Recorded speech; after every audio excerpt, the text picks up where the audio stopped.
In this episode on YC Test Drive, I milk a cow. I share some memory of school when I was in grade 7. This one, when I was in grade 7. I will tell you about a mysterious creature in this swamp. I then catch a catfish and the feeling is exciting. Just before you start watching this video, subscribe to YC Test Drive YouTube channel and turn on your notification bell. Good morning everyone. So it's the following day. First things that happens in the morning is to make sure that you milk the cow and you let them go for their grazing. So we have some calves there. We'll let them one by one as we milk. So I want one more that side. Can it come? So I want to show you how we do milking here. Men are the ones that are milking. So one calf will come and then I will go ahead and go wait for it. This one she's grown.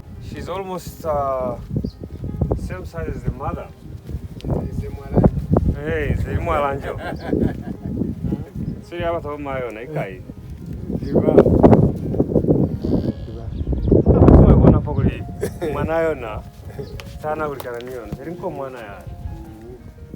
It has become very difficult for me really to tie a rope on the cow's legs. I always feel vulnerable, like it will just kick me.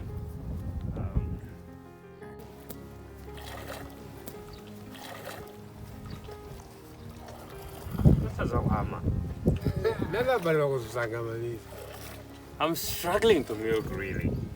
It's been a while.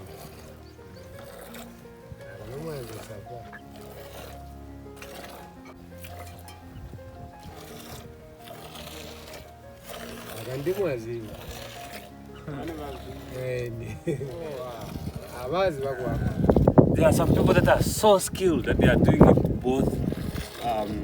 They can do it both teats.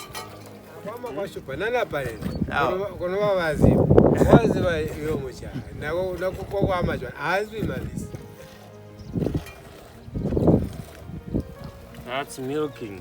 After milking, it was time for breakfast, and after breakfast... Let me show you the distance that we used to walk to school every day. We would walk in the morning, come back in the afternoon, walk back for the afternoon studies, go back for the night studies and come back. Quite a distance, but we used to do it quite often. Nothing was wrong with it. But nowadays, I would be a spoiled child. From our village to school, we head in the northern direction. I should say it's quite green this time. So here, normally during flood time, this becomes flooded, this area becomes flooded. This is where, on this side, on the right side, this is where our cattle post used to be here. I remember there was the year when lions came, attacked the calves. 7 were killed in there by the lions. Then we would come here. On this small tree, this is where I broke a radio. I took a radio from the house, brought it here, wanted to see what was inside, smashed a working radio on this small tree. I remember here. To this day, I still don't understand my curiosity of wanting to see what was inside the radio. My young brother, Mude, reported me about the radio, and I actually thought he was the biggest liar for telling the truth. Here, this side, coming from this direction, elephants, every year, they come from this direction, they pass here, they cross over, they go in that direction, every year. Which was something that was very surprising, that every year they just pass the same route, same way, every year. This place is called Museke. Museke in my language means a place of sand. So back then we used to pass somewhere there. I think, I'm just assuming, passing somewhere there and walk alongside those hills there, those termite houses. I should say and admit this is my first time ever driving on these roads. The roads that I used to walk on foot going to school every day. Most of the times I never had shoes because I never used to take care of shoes really. We used to run barefoot in here going to school and we saw nothing wrong with it. It has been over 21 years since I've been at this school. This is a school where I started my grade 1. This is a school that started it all. In fact, when I was still here, this building was not here. Most of this building in the other building there was not here. Let me show you the building. This tree has been here, including this one. There was nothing here. There used to be a bowl somewhere here with the one that you used to pump water. That is the school. This bell used to be there. Back then, as a child, if you were given the responsibility to hit this bell, you were the person, you know, you were the one. Sorry. Yeah, so that's the bell for school. And also a flag boy, if you are given the responsibility to be hanging the flag, you were the boy. This is the school that started it all. When I left, there was nothing here. This was not there. This was not there. There was a block of grass, of a school grass, somewhere, I can't remember really. There was a block of school grass, I think it was, maybe somewhere here, if I can remember correctly. There was a big block of a school here, of thatched roof building with a couple of rooms. I left this place in 1999 and it was good to be back. Oh, I remember clearly here. This was our school. In fact, when I was in grade 6 and 7, so this we used to do night studies in this class.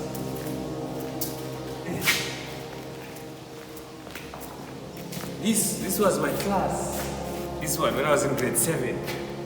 We used to have this gas bottle because there were no lights. So we used to have a gas bottle with a lamp, a gas lamp, and we would put it here for night studies and we would be studying. But we were so terrified when it makes like boop, boop, sound when it's about to finish, when the gas is about to finish. Kids would run from the classes here. I remember a friend of mine jumped there in the window and the window cut him here and he fell on the other side.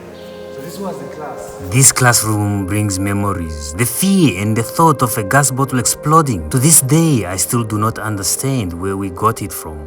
So, something that fascinates me is that these buildings that were built long time ago, they are still here. Nowadays, people build buildings which will just last a couple of years and it's cracking, it's falling apart. Let's just quickly rewind on what I just said. The walls in this block have dark spots.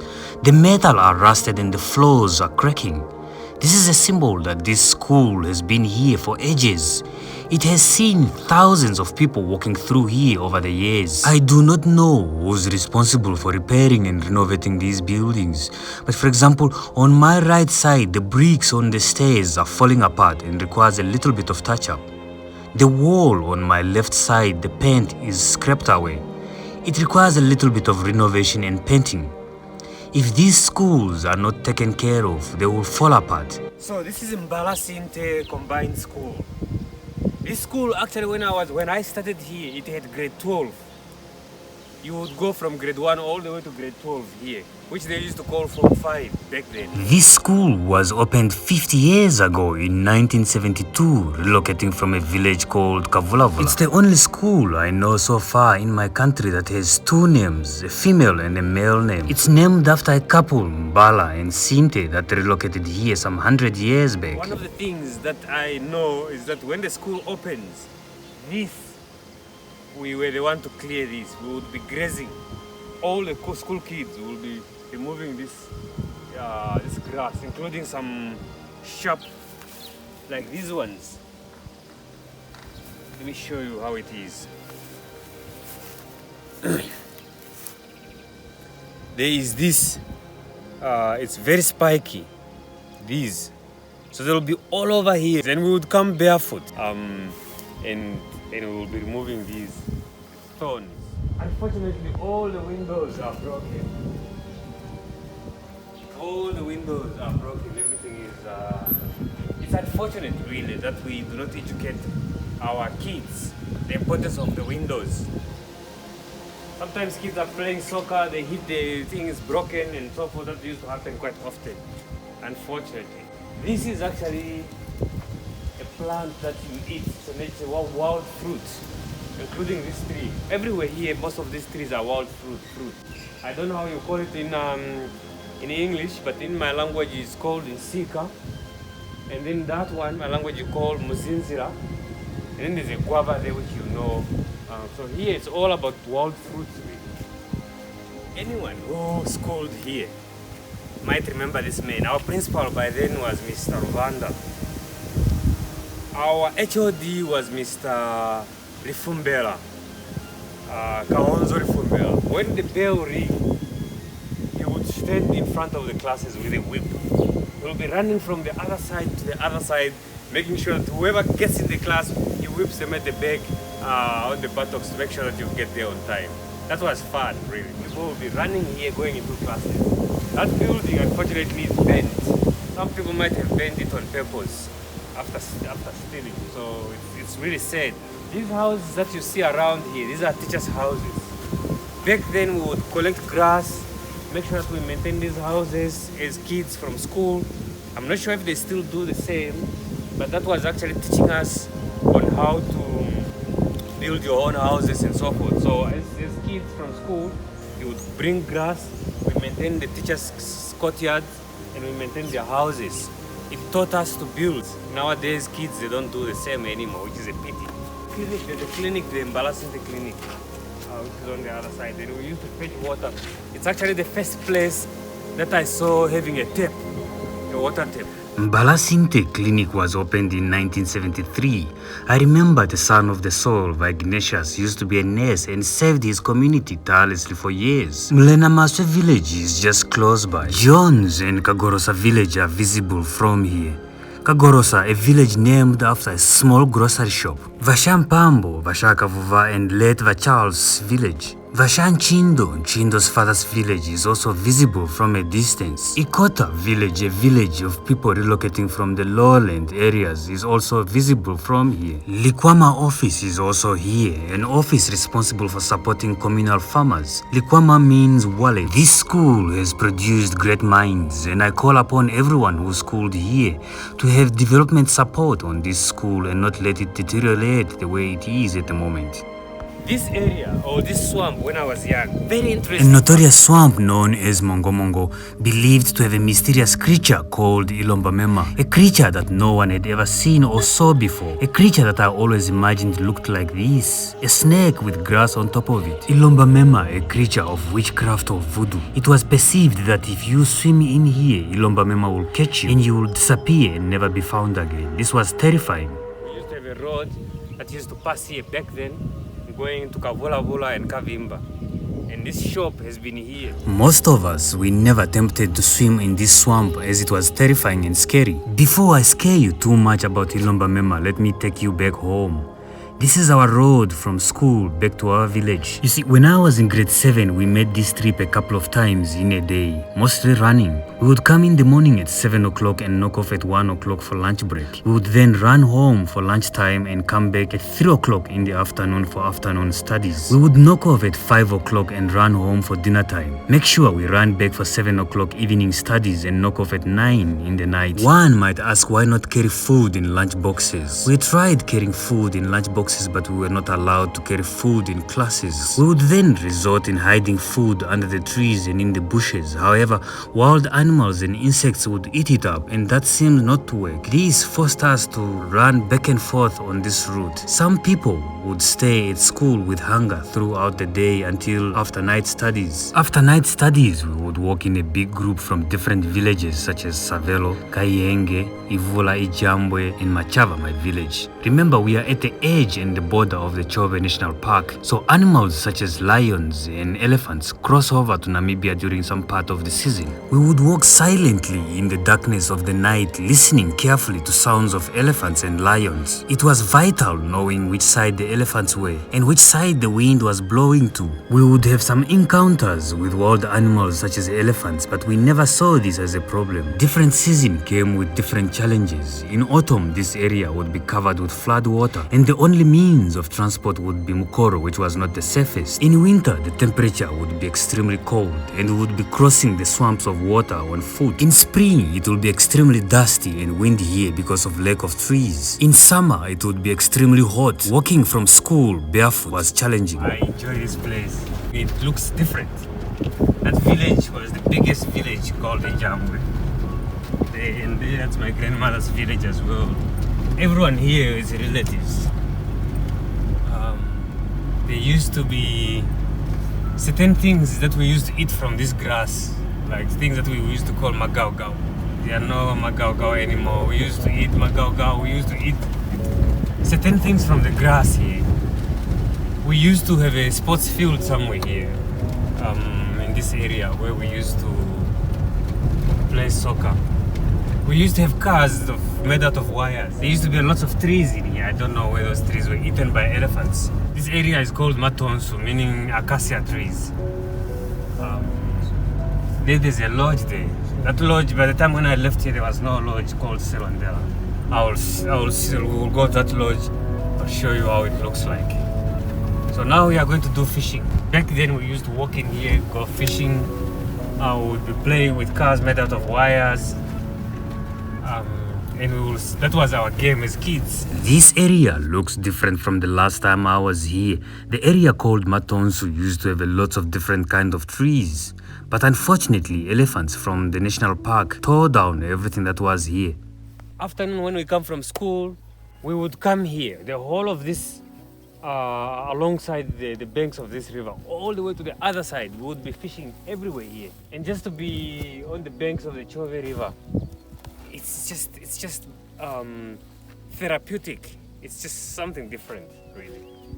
I love this place. Back then, fishing on the banks of the Chove River and watching animals on the Chove National Park, we would see tourists on boat cruise. We would wave at them with an excitement and jumping.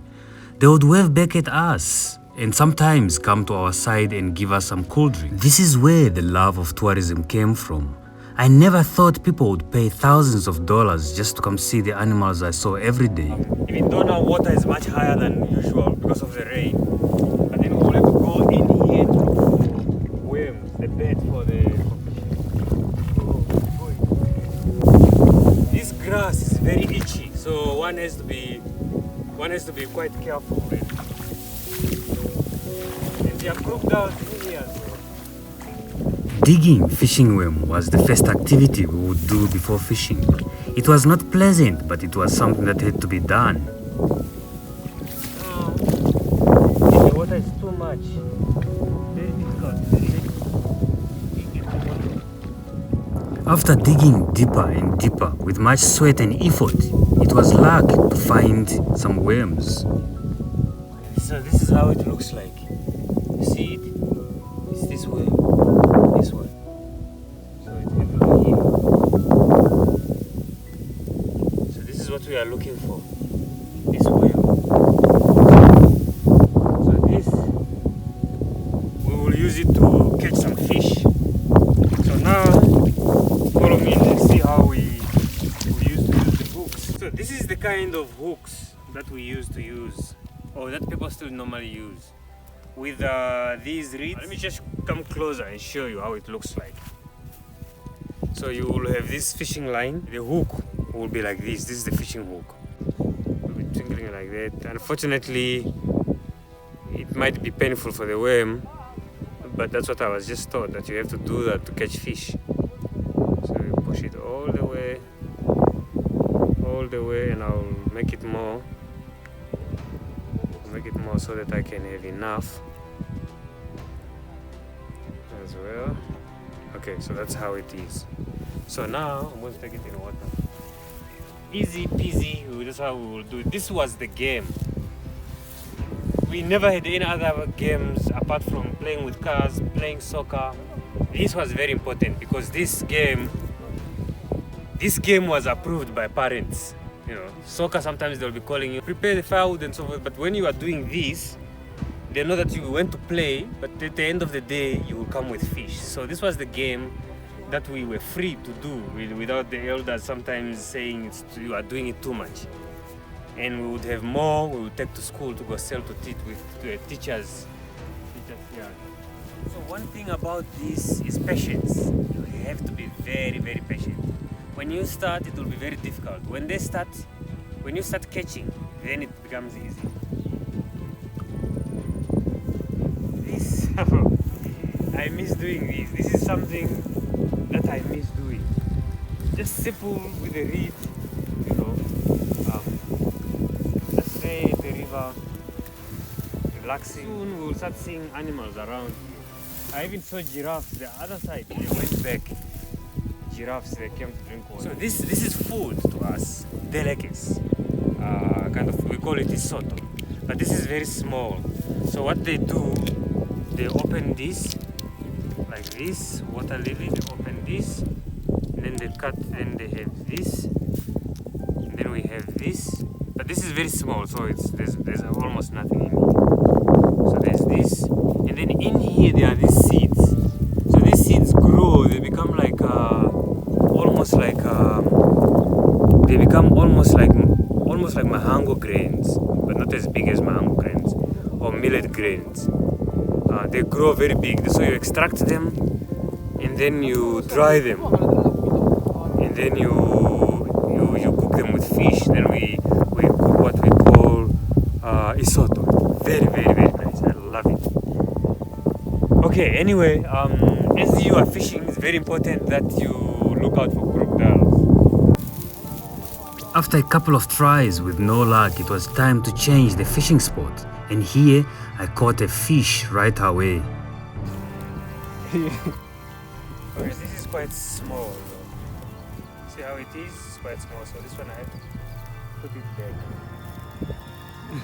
It was time again to change the fishing spot, this time on a branch hanging on the swamp next to the Chove River, with the man himself, the Bigshow. Between us, we have vast experience into this game. The tactic we were using here is to lure and catch. The Bigshow as he pulls out a fish from the water. It was time for me to show what I could do. This game, I've played this game for years and years. Here, everything we did, we never forget. Everything we do, we rotate. It's time to show my skill and pull out a fish. That excitement, the feeling of pulling out a fish fighting on a hook is quite unexplainable. Here, we enjoyed pulling out one by one. It was a game that we enjoyed, a game that we are so experienced. This is an activity that most people will find boring, but for us, we could do it all day long. And then it was time again to change a fishing spot. A spot where we were targeting catfish. You see, my young uncles, Justin and the Bigshow, they know these swamps. They know the kind of fish to get from which swamp. And they told me that this is the time for me to catch a bubblefish. Indeed, with no time I was pulling a catfish. As the Bigshow coaches me to pull it out. This went on and on all day, and I was in the mood. The instinct kicked in, and I was pulling out catfish one by one.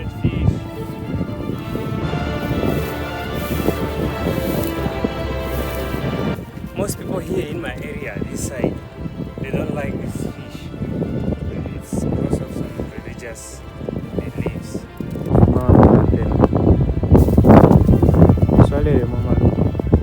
This fish is very slippery.